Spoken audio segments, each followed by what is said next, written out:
दिल्लीच्या धर्तीवर मुंबईतही भाजपचं भव्य कार्यालय होणार अशी माहिती समोर येते आहे। मुंबईमध्ये भाजपच्या नव्या प्रदेश कार्यालयाचं शनिवारी भूमिपूजन पार पडणार आहे। चर्चगेट या परिसरात भाजपचं हे नवीन कार्यालय तयार होईल। मुख्यमंत्र्यांच्या हस्ते 18 ऑक्टोबरला याचं भूमिपूजन होणार अशी ही माहिती।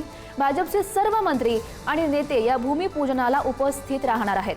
प्रशस्त आणि अत्याधुनिक सेवांनी युक्त हे कार्यालय असणार आहे आणि आधी ठाण्यामध्ये सुद्धा भाजपकडून मोठं कार्यालय बांधण्यात आलेलं होतं।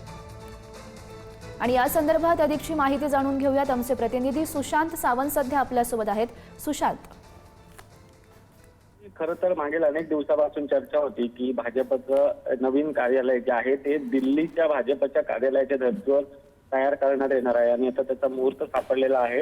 येत्या 18 ऑक्टोबरला या कार्यालयाचा भूमिपूजन जो आहे तो सोहळा पार पडणार आहे। मुख्यमंत्री देवेंद्र फडणवीस यांच्या उपस्थितीत खरं तर भूमिपूजन होणार आहे। यावेळी भाजपचे सर्व मंत्री आणि भाजपचे प्रमुख नेते आणि पदाधिकारी जे आहेत ते उपस्थित राहणार आहेत। आपण जर बघितलं असेल तर प्रशस्त आणि अत्याधुनिक सेवांयुक्त असे कार्यालय असेल अशी आपल्याला माहिती मिळते आणि पुढच्या 2-1 वर्षात हे कार्यालय जे आहे ते सुरू होणार आहे असं देखील आपल्याला कळतंय। याआधी भाजपनं ठाण्यात एक मोठं कार्यालय बांधलं आहे आणि त्याचं उद्घाटन जे आहे ते मुख्यमंत्री असतील, प्रदेशाध्यक्ष असतील यांच्या हस्ते झालं होतं आणि हे कार्यालय देखील अत्याधुनिक सुविधा युक्त होतं आणि आता नवीन भाजपचं चर्चगेट परिसरात एक कार्यालय तयार केलं जाणार आहे। ते देखील मोठं कार्यालय आणि अत्याधुनिक सेवांनी उपयुक्त असं कार्यालय असणार आहे। गौरी, नक्कीच सुशांत, धन्यवाद दिलेल्या या सविस्तर माहितीसाठी।